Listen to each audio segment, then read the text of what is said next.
जैसा कि आप लोगों को पहले से पता है कि दिनांक 7/1/23 को एक हिंदुस्तान के स्थानीय पत्रकार हैं महाराजगंज के राजेश अनल, उनको गोली मार के जख्मी किया गया था। बाद में उनका ट्रीटमेंट हुआ, अभी वे स्वस्थ हैं। तो यह पत्रकार का मामला था, इसको पुलिस ने काफ़ी गंभीरता से लिया था। इस संबंध में कांड दर्ज हुआ था जो महाराजगंज थाना कांड संख्या 623 से संबंधित है। पुलिस अनुसंधान करने के क्रम में घटना के आसपास, जैसा कि आपको बताना चाहेंगे कि यह कांड अज्ञात दर्ज हुआ था, उन्होंने किसी का नाम नहीं बताया था। तो पुलिस घटना के बाद जो प्राथमिकी दर्ज की, उसके बाद अनुसंधान प्रारंभ करने के क्रम में घटना के आसपास की सीसीटीवी फुटेज को भी खंगाला गया और जो इस तरह के अपराधकर्मी थी उनकी भी जांच की गई। तो इस क्रम में जो साक्ष्य मिला है उसके क्रम में इस घटना का उद्भेदन हो गया है। और इस घटना में जो अनुसंधान के क्रम में बात आई है कि राजेश अनल जब अपने दुकान से अपने घर की तरफ लौट रहे तो एक मोटरसाइकिल जो अभी रिकवर हुआ है घटना में, ये अभी पुलिस के द्वारा रिकवर किया गया, उस मोटरसाइकिल पर 3 लड़के उनके पीछे पीछे आए और घटनास्थल पर उन पर गोली चलाई। उस घटना में शामिल 2 लड़के गिरफ्तार किए गए हैं जिन्होंने पूरा घटनाक्रम बताया है। और सबसे बड़ी बात है कि इस घटनाक्रम में जो इसने बताया है और जो उन्होंने प्राथमिकी दर्ज कराया था, इसकी पूरी पुष्टि इसके बयान से भी और सीसीटीवी फुटेज से भी हो गई है। और सीसीटीवी फुटेज के आधार पर इनके जो घटना में जिस तरह का कपड़ा और जूता और मोटरसाइकिल पहन के घटना कारित की गई, वह कपड़ा, जूता और मोटरसाइकिल भी पुलिस ने बरामद किया है। इस घटना में शामिल कुल 3 लोग हैं, जिसमें से 2 लोगों की गिरफ्तारी हो गई है। एक अभिजीत कुमार उर्फ मिश्र, पिता प्रभुनाथ राम, पुरानी बाजार महाराजगंज के रहने वाले हैं।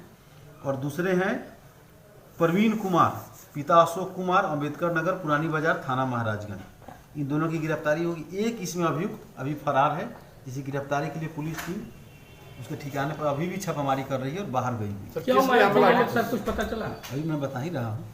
तो इनसे जो पूछताछ किया गया है, इनका कहना है कि राजेश अनल जी से वहाँ का कोई एक अपराधकर्मी है जो पहले से जेल में अभी बंद है और उसके कारण उनसे कुछ किसी तरह की कोई उनसे पुरानी रंजिश है। उस रंजिश के आधार पर उसने इन लोगों को भेजकर उन पर गोली चलवाया था। तो यह भी जो इन लोगों ने बताया है, इसकी भी जांच हम लोग करवा रहे हैं कि क्या वार्ता हुई थी, किस तरह की दुश्मनी हुई। चूँकि जो कंप्लेनेंट है राजेश अनल जी, उन्होंने कुछ भी नहीं बताया था घटना के बारे में और कोई बात बताई नहीं थी, लेकिन इसने बताया है कि वह बहुत के आधार पर यह उनको गोली चलाया। सर किस तरह जमीनी विवाद है आपसे? जरूर जमीनी विवाद नहीं है, यह कुछ अनुसंधान के लिए आवश्यक है कि सारा बात हम आपको प्रेस के सामने में नहीं बता सकते। मतलब लेकिन आपको यही बता रहे हैं कि यह पुरानी रंजिश है और रंजिश के आधार पर एक उस क्षेत्र का एक अपराधकर्मी है जिसके बारे में बताया जाता है कि पहले से राजेश अनल जी से उनका किसी तरह का कोई अच्छा रिलेशन था, बाद में फिर बुरा रिलेशन हो गया और उसमें बहुत सारा चीज़ बताया है। तो अभी हम उसको आधिकारिक तौर पर आपको इसलिए नहीं बता रहे हैं कि उसका वेरिफिकेशन कराना होगा और उस पर भी अनुसंधान करना। सर ये लोग पैसे लेके गोली चलाए गए? नहीं, पैसे लेके गोली नहीं चलाया है, यह दुश्मनी के आधार पर गोली चलाया है। सर जो तीसरा अपराधी है वो सिवान का ही है या? हाँ बिल्कुल सिवान का है और उसी क्षेत्र का रहने वाला है। जो जिसके इशारे पे वो हुआ है वो सर जेल में? हाँ अभी जेल में उसको होने की बात बता रहे हैं लोग। किस तो मैं यही बता रहा हूँ कि जो यह बताया है, चूँकि कंप्लेनेंट साइड से घटना का कारण भी कुछ नहीं बताया गया, जो अपराधकर्मी इसमें गिरफ्तार किया उन्होंने जो बात बताया है जो पुलिस के समक्ष, अब मैं वही कह रहा हूँ कि मैं उसका वेरिफिकेशन कराना जरूरी है।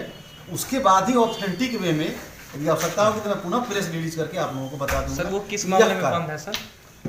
वह कई कांडों में वांछित क्या है, नाम इसमें बंद है। अपराधी? अब मैं बता रहा हूँ कि अभी अनुसंधान के दृष्टिकोण से सर कोई हथियार सब कुछ बरामद बताना हुआ है? आवश्यक नहीं, हथियार बरामद नहीं। ये सब दोनों नाबालिग है या बालिग है? अभी तो इनका उम्र जो ये बता रहे हैं उससे तो ये जुवेनाइल लगते हैं। दोनों? हाँ दोनों जुवेनाइल हैं।